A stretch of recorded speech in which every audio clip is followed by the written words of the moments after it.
Hi guys, this is Mr. Assassin and I'm here today to Hunter x Hunter chapter 349 review. Now this chapter is a very simple chapter. It's mostly presentation and we don't get to learn a lot of new facts, but we do get to learn what the names of the princes are, the princes of Kaiken.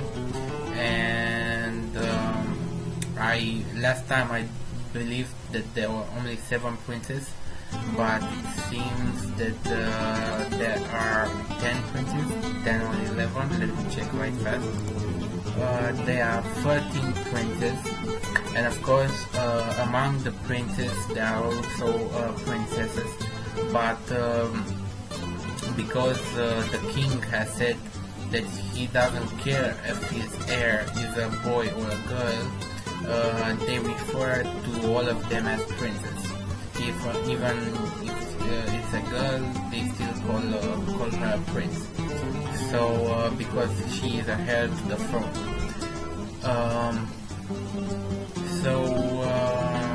Let me just get into the chapter. It's basically, the first part is an initiation ritual that all of the princes have to do. They have to donate a drop of blood into a jar, and then that jar blesses them with a certain power. We don't know what that power is, but it's supposed to protect them, all of them. And the power is linked to the aura of the prince, to the abilities. So for each of the princes we can expect a different beast, different protective beast, and of course the beast is not bound to their will. The beast has a mind of its own. So that's one thing. The second thing is that all of the princes have to make it to the well. All of the princes have to make it to the Dark Continent, actually. If the princes do not make it to the Dark Continent alive, then the contest will be halted. It will be stopped. So they have to have patience in killing each other, and it sounds fun this way, but they have to have patience to kill one another until they get to the continent, or else they might be losing the throne.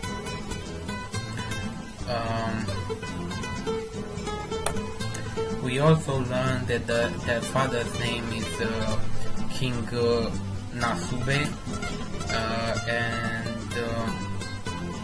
we still don't know what the powers of the king are. We don't know anything about him, but the way the chapter is composed, we get to learn more about the 4th prince, and the 4th prince is the one that has Kurapika's eyes. And there are some strange hints about this prince, because first of all, when he's being told about the rules of the contest by, I would assume, a butler, we can see a suit in a frame above his the place where he's standing, above. I mean, there's a suit on his wall, basically, and the suit looks like it's made out of different parts, different elements, and it looks very strange. So what the powers of that suit are, I'm guessing we'll find out in the future, but that's something very interesting. Also, when he's sitting in his chair, we see the eyes of the Kurta clan behind them, and in the middle of the eyes we see a portrait, and the portrait is blurred out, but that looks particularly similar to Kurapika, and it's almost like this prince is hunting the last survivor of the Kurta clan, which is Kurapika. So he might want to get Kurapika's head to place it in his collection, because we also see that he has other parts of people in his collection. So very strange. After we get all the princes presented to us, we see another figure, and this figure might be the king. I say it might be the king because we don't have confirmation, but we see his guardian beast, and we have a description of the guardian beast. It looks like a woman spider. I'm not even sure what that is, but we get a description of it, and it says a divine beast born from the strong prayers for one's offspring prosperity. So basically, the divine beast is born out of the father's prayers for his son to succeed, to put it in simple words. So we don't know exactly how that works, but if this is indeed the father, the king of Kaiken, he already has a beast of his own, and if that is true, then that probably is the reason why they cannot kill their father, because he has a protective beast, and that's why they have to be given the king, the title of king, before they can succeed their father. So that the beast will stop protecting him. I'm just saying, I'm not sure, I'm speculating at this moment, but that's just the way it is. And the second part of the chapter, right after this, is basically a discussion between Kurapika and Kao. And at first they go and test Beyond the Terror, because in that chapter they did find out that Sayu was a traitor, and now they wanted to ask Beyond the Terror if he knows about any traitors.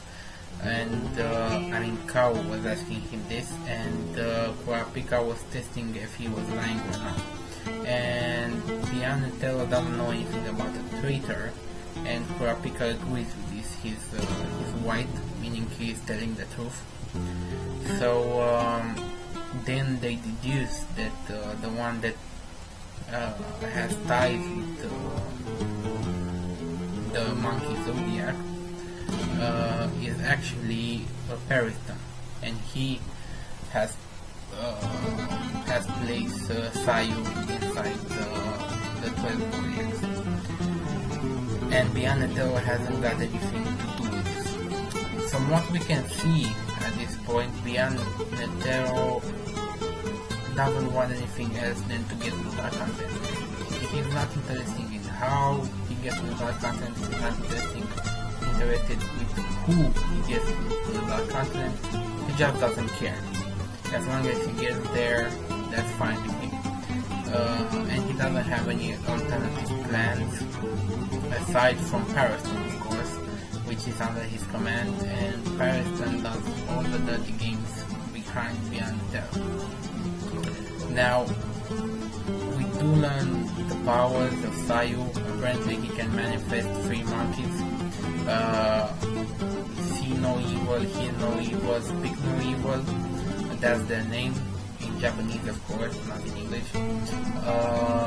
But basically, if all the monkeys lay a hit on you, you cannot speak, you cannot hear, and you cannot see. So they take away 3 of your senses. And when they take away 3 of your senses, you obviously drop below 50% of your power. Now there's a hitch with this, because the 3 monkeys don't work so well on enhancers, because enhancers enhance all of the stimulus, and it goes contradictory to this power. But even so, when an enhancer loses its sight, its hearing, and its speech, their aura becomes more readable, and you can read their moves. So all in all, a great ability to use on one-on-one fights. It doesn't help so much in a group, because if you're fighting against many foes, you will not be able to hit them all and blind them all, for example, and they will help each other. So mainly Sayu is good for keeping prisoners, such as Vianetero, because if he blinds, takes away the hearing and the speech of Vianetero, then he would probably not be able to escape into that country. Of course, Kurapika, knowing this and knowing Barrister, knowing Vianetero, he concludes that they will not try to escape until they get to the Dark Continent. It will not be in their favor to escape until they get to the Dark Continent. But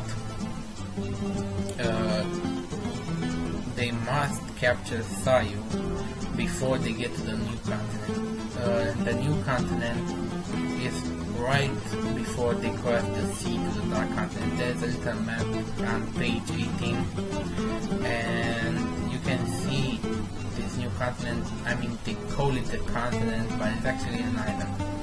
It's an island on which they will make their base before they go to the Dark Continent. And they must capture Sayu before they get to that point, because if they capture him any earlier, the Vianetero will have and Barristan will have time to change the plan. If they capture him after, he might make his move before they capture him. So it has to be that exact point. The problem is if they can find any proof of Sayu's betrayal, because Kao cannot just go there and say, I used Kurapika, because if he says that, he will create tensions in the group, because they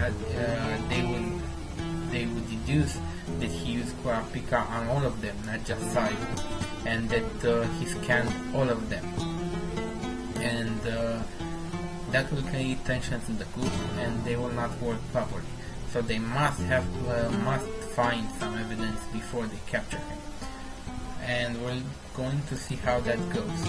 But basically, that's the entire chapter.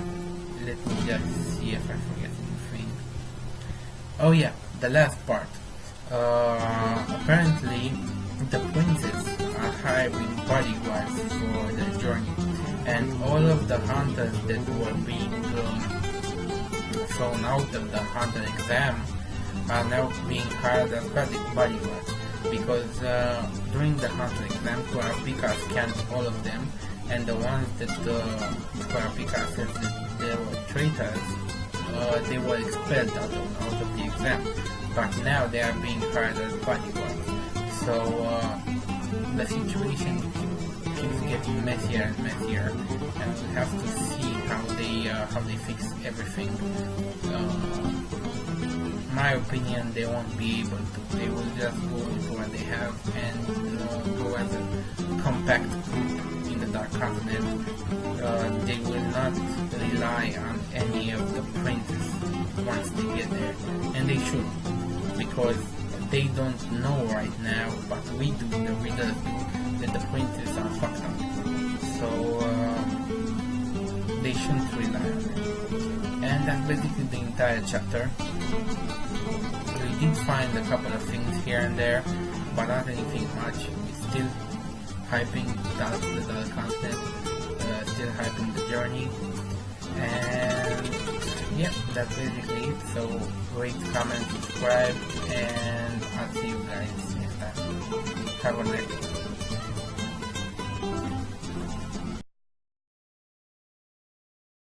Any rational society would either kill me or put me to some use.